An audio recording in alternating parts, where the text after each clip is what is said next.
اور اس کا چہرہ اپنے ہاتھوں میں لے کر اسے پیار کیا۔ اس کے ہونٹ برف کی طرح ٹھنڈے تھے۔ بچوں سے رخصت ہو کر میں چلتی ہوئی ٹرین پر چڑھ گیا۔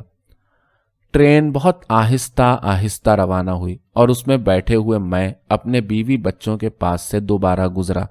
میرے یتیم سے بچے ایک دوسرے سے لپٹے کھڑے تھے، الوداع کے ہاتھ ہلا ہلا کر مسکرانے کی کوشش کر رہے تھے، لیکن اپنی کوشش میں ناکام تھے۔ ارینا نے اپنے ہاتھ اپنے سینے پر باندھ لیے تھے۔ اس کے ہونٹ چاک کی طرح سفید تھے اور وہ منہ ہی منہ میں کچھ کہہ رہی تھی۔ وہ ٹکٹکی باندھ کر مجھے دیکھ رہی تھی اور اس کا جسم سامنے کو یوں جھکا ہوا تھا جیسے وہ تیز ہوا کے تھپیڑوں کے مقابل میں چلنے کی کوشش کرتی ہو۔ اس کی یہ تصویر ساری عمر میرے سامنے رہے گی۔ سینے پر بندھے ہوئے ہاتھ، پھیلی ہوئی آنکھیں، آنکھوں میں آنسو، اسی انداز میں وہ میرے خوابوں میں آتی ہے۔ میں نے اسے دھکا کیوں دیا؟ جب مجھے اس کا خیال آتا ہے مجھے لگتا ہے جیسے کند چھری میرے دل کے اندر اتر گئی ہو۔ ہم یوکرائن کے ایک مقام پر بیلایا تسیرکوف میں اپنے یونٹ پر بھیج دیے گئے۔ مجھے ایک 3 ٹنز ٹرک چلانے کے لیے دی گئی جس میں میں محاذ پر گیا۔ تم کو لڑائی بتانا بیکار ہے، تم خود اس میں شامل رہ چکے ہو۔ تم جانتے ہو شروع میں کیا ہوتا ہے۔ گھر سے سب کے خط آتے ہیں لیکن خود زیادہ خط نہیں بھیجتے۔ کبھی کبھار یہ گھسیٹ دیا جاتا ہے کہ سب ٹھیک ہے، بس تھوڑا سا لڑنا بھیڑنا پڑ رہا ہے۔ ہم ممکن ہے ذرا پیچھے ہٹیں لیکن بہت جلد ایسا دھاوا بولیں گے کہ سالے جرمنوں کو اپنی نانی یاد آ جائے گی۔ اس کے علاوہ ان خطوں میں اور کیا لکھا جا سکتا ہے؟ ایسے بھیانک زمانے میں لکھنے لکھانے کی کسے کیا سوچ ہو سکتی ہے؟ اور میں تو یوں بھی کبھی رونے پیٹنے کا قائل نہیں رہا۔ مجھے ان رونی صورتوں سے سخت کوف ہوتی ہے جو خام خواہ اپنے بیوی بچوں کو بلا ناغہ روزانہ خط لکھ لکھ کر بھیجتے تھے۔ بڑی کٹھن زندگی ہے، شاید میں مارا جاؤں، ریزہ ریزہ ہو جاؤں۔ اور اس طرح یہ الو کے پٹھے اپنا مرثیہ لکھتے چلے جاتے تھے۔ کبھی ان کو یہ خیال نہ آیا کہ گھروں پر وہ نیک بختیں اور ان کے بچے بھی اتنی ہی کٹھن زندگی کا سامنا کر رہے ہیں۔ ارے وہ بیچاریاں تو سارے ملک کا بوجھ کندھوں پر اٹھائے ہیں، اور ہماری عورتوں اور بچوں کے کندھے بھی کتنے مضبوط تھے کہ اس بوجھ کے تلے دبے نہیں، اسے اٹھائے ہی رکھا بے جگری سے۔ اور اس پر ایک روتا بسورتا خط پہنچا تو بہادر سے بہادر بیوی کے قدم آپ سے آپ لڑکھڑا جائیں گے کہ نہیں۔ یوں ہائے توبہ مچانا مرد آدمی کا کام ہے، سپاہی بچے بھلا یوں روتے ہیں۔ پر اگر تم عورتوں کی طرح جھینکتے ہو تو بھائی جاؤ، لہنگا پہن کر کھیتوں میں کام کرو، گائیں دوہو، میدان جنگ میں کیوں جھک مار رہے ہو؟ ابھی میں سال بھر ہی محاذ پر لڑا تھا کہ 2 بار زخمی ہوا، ایک دفعہ بازو میں اور دوسری دفعہ ٹانگ میں، مگر زخم گہرے نہ تھے۔ پہلی بار تو ہوائی جہاز سے ایک گولی لگی اور دوسری دفعہ پھٹنے والی گولی کا ایک ٹکڑا ٹانگ میں گھس گیا۔ جرمنوں نے میرے ٹرک کو گولیوں سے چھلنی کر دیا، پر میری قسمت نے میرا ساتھ دیا اور میں بچ گیا۔ لیکن اس کے بعد قسمت نے بھی میرا ساتھ چھوڑ دیا۔ سن 42 کی مئی میں لوزووینکی میں جرمنوں نے مجھے پکڑ لیا۔ بڑا گڑبڑ معاملہ تھا۔ جرمن تیزی سے حملہ کر رہے تھے اور ہماری 122 ملی میٹر کی ہوئنز بیٹریوں میں گولیاں ختم ہو چکی تھیں۔ ہم نے اپنی لوری کو پورم پور کارتوسوں سے بھر دیا۔ اس کام میں ایسا پسینے پسینے ہوا کہ میری قمیص پیٹھ سے چپک گئی۔ جرمن سر پر آن پہنچے تھے اور ہمیں آگے بڑھنا لازمی تھا۔ بائیں ہاتھ کو جرمن ٹینکوں کی گڑگڑاہٹ سنائی دے رہی تھی۔ سامنے اور دائیں طرف زن زن گولیاں چل رہی تھیں اور معاملہ خاصا ٹیڑھا ہو چکا تھا۔ سوکولوف، تم آگے نکل سکتے ہو؟ کمپنی کے کمانڈر نے پوچھا۔ اسے یہ سوال کرنے کی ضرورت نہیں تھی۔ جب میرے ساتھی میرے ارد گرد ہو رہے تھے اس کا خیال تھا کہ اس وقت میں اطمینان سے بیٹھا رہوں گا۔ آپ کیا کہہ رہے ہیں؟ میں نے کمانڈر کو جواب دیا۔ میں یقیناً آگے بڑھوں گا۔ وہ ٹھیک ہے چلو، اس نے کہا۔ ایک دم دیر مت لگاؤ۔ میں نے دیر نہیں لگائی۔ میں نے ساری عمر گاڑی اس طرح نہ چلائی تھی۔ مجھے پتا تھا کہ لوری میں آلو نہیں لدے ہیں اور مجھے بے حد احتیاط اور چوکسی سے کام لینا ہے، مگر اس وقت خطرے کی کسے پرواہ تھی، جبکہ میرے جیالے ساتھی یہ جوان مورچے پر خالی ہاتھ لڑ رہے تھے اور سڑک پر زبردست گولہ باری ہو رہی تھی۔ 6 کلومیٹر طے کر کے میں مورچے کے بالکل قریب پہنچ گیا۔ سڑک سے اتر کر مجھے اس کھڈ میں اترنا تھا جہاں ہماری بیٹری موجود تھی کہ کیا دیکھتا ہوں کہ ہماری انفینٹری سڑک کے دونوں طرف کھیتوں میں بے تحاشا بھاگتی ہوئی پیچھے ہٹ رہی ہے اور ان کے چاروں طرف گولے پھٹ رہے ہیں۔ اب کیا کروں؟ میں واپس نہیں جا سکتا اور بیٹری تک پہنچنے کے لیے 1 کلومیٹر کا فاصلہ باقی ہے۔ میں سڑک پر سے مڑ چکا تھا مگر اپنے جوانوں تک نہ پہنچ سکا۔ ایک دور مار توپ کا گولہ میرے ٹرک کے پاس آن کر گرا۔